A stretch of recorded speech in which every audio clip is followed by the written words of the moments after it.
말씀은 창세기 9장 18절에서 29절까지의 말씀입니다. 함께 읽도록 하겠습니다. 방주에서 나온 노아의 아들들은 셈과 함과 야벳이며 함은 가나안의 아버지라. 노아의 이 세 아들로부터 사람들이 온 땅에 퍼지니라. 노아가 농사를 시작하여 포도나무를 심었더니 포도주를 마시고 취하여 그 장막 안에서 벌거벗은지라. 가나안의 아버지 함이 그의 아버지 하칠을 보고 밖으로 나가서 그의 두 형제에게 알림해 셈과 야벳이 옷을 가져다가 자기들의 어깨에 메고 뒷걸음쳐 들어가서 그들의 아버지 하칠을 덮었으며 그들의 얼굴을 돌이키고 그들의 아버지의 하칠을 보지 아니하였더라. 노아가 술이 깨어 그의 작은 아들이 자기에게 행한 일을 알고 이에 이르되 가나안은 저주를 받아 그의 형제의 종들의 종이 되기를 원하노라 하고 또 이르되 셈의 하나님 여호와를 찬송하리로다. 가나안은 셈의 종이 되고 하나님이 야벳을 창대하게 하사 셈의 장막에 거하게 하시고 가나안은 그의 종이 되게 하시기를 원하노라 하였더라. 홍수 후에 노아가 350년을 살았고 그의 나이가 950세가 되어 죽었더라. 아멘. 아침 묵상을 함께 하신 우리 모든 성도님들에게 하나님의 은혜가 넘치기를 간절히 소망합니다. 오늘 본문은 노아에 대한 영웅주의를 거부하는 본문입니다. 홍수라는 대심판 앞에 노아가 선택되었기 때문에 많은 사람들은 노아를 특별한 사람으로 해석하는 경향이 참 많이 있습니다. 노아가 무엇인가 훌륭했기 때문에 무언가 대단한 업적을 이루어서 선택받은 것이 아닙니다. 노아가 의인이었기 때문에, 노아가 완전한 자였기 때문에, 노아가 믿음이 너무 좋아서 구원받은 것이 아닙니다. 그가 구원을 받을 수 있었던 것은 다른 이유가 아닙니다. 그가 하나님의 은혜를 입었기 때문입니다. 그래서 제가 며칠 전 설교에서도 그가 하나님과 동행할 수 있는 은혜를 입었고 하나님께 의인이라 완전한 자라 칭함을 받는 은혜를 입었다라고 말씀드렸습니다. 즉 하나님의 은혜 때문에 그 모든 것이 가능했습니다. 성경은 선순종 후 은혜를 말하는 것이 아니라 선은혜 후 순종을 말합니다.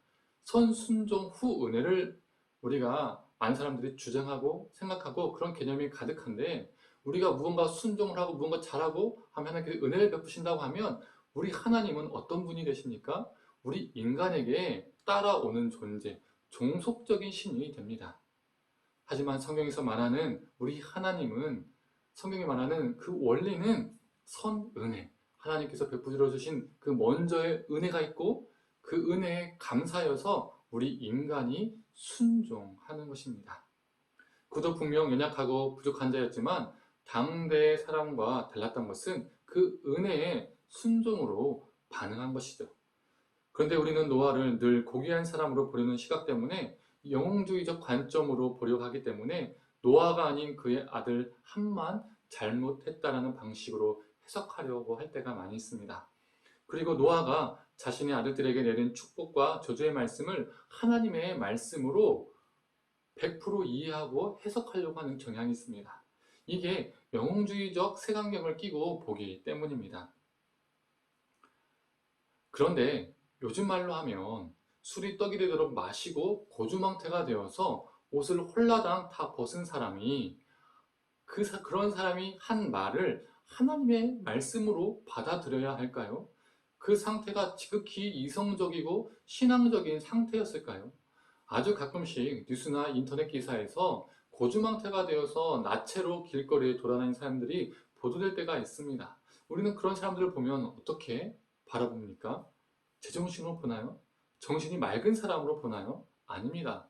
평상시에는 그 사람이 멀쩡할지라도 그 당시 그 상태의 사람을 우리는 제정신으로 보지 않습니다. 정신이 맑은 사람으로 보지 않는다는 것이죠. 이렇게 술을 마시는 사람은 술이 깨어도 강한 숙취 때문에 여전히 맑지가 않습니다. 그래서 요즘도 어떻습니까? 술을 엄청 마시고 그날은 운전을 하지 않았지만 자고 일어나서 그 다음날 아침에 운전을 했는데 음주운전에 걸린 사람들이 실제로 있습니다. 자신은 술이 깨었다라고 생각하고 있는데 알코올 농도가, 술 기운이 여전히 그 몸 안에 남아있는 것이죠.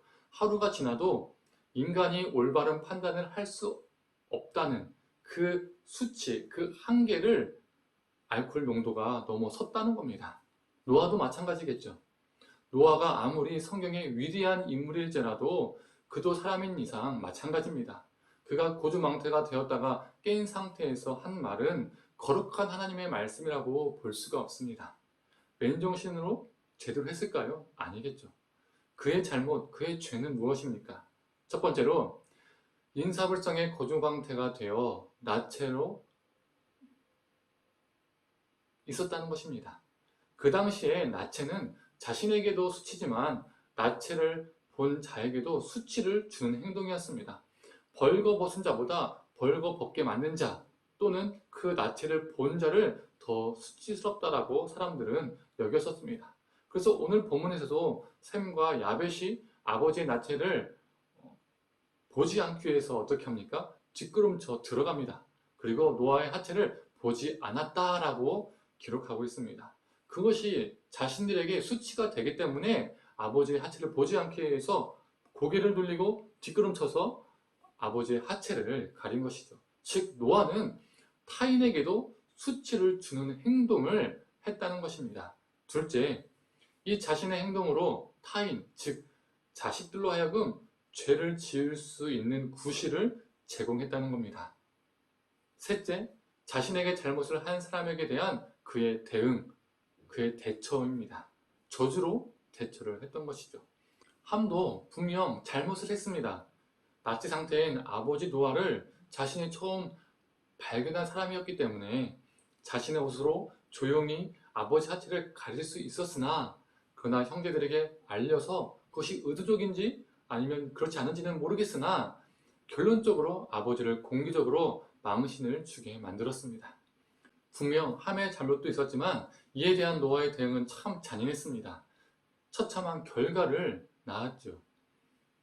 자신이 먼저 술을 먹고 고주망태가 되었고 나치를 하였음에도 불구하고 자식들에게 수치를 주었음에도 불구하고 자식들에게 죄를 지을 수 있는 구실을 제공했음에도 불구하고 자신이 창피를 당했다는 그것만을 주목하고 자신이 먼저 잘못을 해놓고 상대방이 자신에게 잘못을 하니 몇 배로, 몇 천 배로, 몇십 배로 갚아준 것이죠.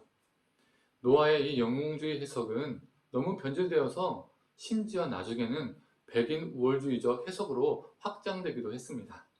노아의 말은 절대적인 하나님의 거룩한 말씀이다라고 말하며 셈의 후손인 백인이 함의 후손인 흑인을 다스리는 것은 정당하다라고 주장하기도 했었습니다. 자신들이 아프리카를 식민지 삼고 흑인을 노예화시킨 것은 성경에서 말해주고 있는 것이다. 성경이 말하는 것이니 우리는 정당하다라고 합리화했었습니다. 그런데 엄밀히 말하면 함이 아니라 그의 아들 가나안이 저주를 받았죠.